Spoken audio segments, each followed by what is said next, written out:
అక్కడ నుండి అక్కడి వరకు ఇవన్నీ కోనోకార్పస్ ప్లాంట్స్. ఇవన్నిటిని వాల్ లాగా గ్రీన్ వాల్ లాగా ఉండడానికి పెట్టుంటారు. కానీ రీసెంట్ గా అసెంబ్లీలో మన స్పీకర్ గారి గురించి మాట్లాడాలి. ఇవన్నీ ఈ కోనాకార్పస్ చెట్లు ఎక్కడైతున్నాయో వాటిని అన్నిటినీ తీసేయవలసిందిగా ప్రభుత్వానికి నేను ఇవి ఎక్కువ కార్బన్ డైఆక్సైడ్ ఇస్తాయని మనం వింటున్నాము. కాకపోతే ప్రతి ఒక్క చెట్టు కార్బన్ డైఆక్సైడ్ ఇస్తుంది నైట్ టైం. దాన్నే రెస్పిరేషన్ అంటారు ప్లాంట్స్ లో. ఇది మనం ఏందో గుర్తుపెట్టుకోవాల్సిన పాయింట్. వీటి వల్ల మెయిన్ నెగిటివ్ పాయింట్స్ ఏంటంటే అవి అండర్ గ్రౌండ్ వాటర్ ని ఎక్కువ తీసుకుంటాయి. మనం ఎప్పుడైనా వాటిని వాటర్ చేయకపోతే అవి బాగా రూట్స్ పెరిగి అవి అండర్ గ్రౌండ్ లోకి వెళ్ళి మన డ్రైనేజ్ సిస్టమ్ వాటర్ మనం తాగే వాటర్ సిస్టమ్ అయినా సీవేజ్ సిస్టమ్ అయినా కానీ అవి ఖరాబ్ చేస్తాయి. ఇది ఒకటి నెగిటివ్ పాయింట్.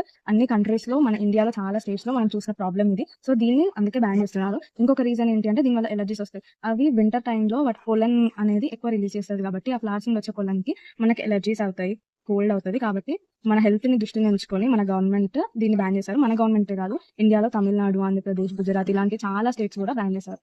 దీంట్లో ఉన్న పాజిటివ్స్ ఏంటంటే ఇది గ్రీన్ కవర్ ని పెంచుతాయి, వాల్స్ లాగా యూజ్ అయితే తొందరగా పెరుగుతాయి. వీటికి మెడిసినల్ వాల్యూస్ కూడా ఉన్నాయని చాలా రీసెర్చ్ పేపర్స్ లో చూసాను. నేను లాస్ట్ లో పేపర్స్ అన్ని యాడ్ చేస్తాను, మీరు చూసుకోండి. మీ ఇంటి దగ్గరలో ఎవరైనా ఈ ప్లాంట్స్ చూస్తుంటే తీసేపించండి, లేకపోతే తీసేయండి. నేను రీసెంట్లీ 3-4 ప్లేసెస్లో చూసాను. వరంగల్లో వెంచర్స్లో ఉన్నాయి, వాల్స్ లాగా బయట ఉన్నాయి, ఇంకా మూవీ థియేటర్స్ దగ్గర ఉన్నాయి. So be careful about this plant. ఆల్టర్నేట్గా వేరే ప్లాంట్ పెట్టడం మర్చిపోకండి. Bye bye.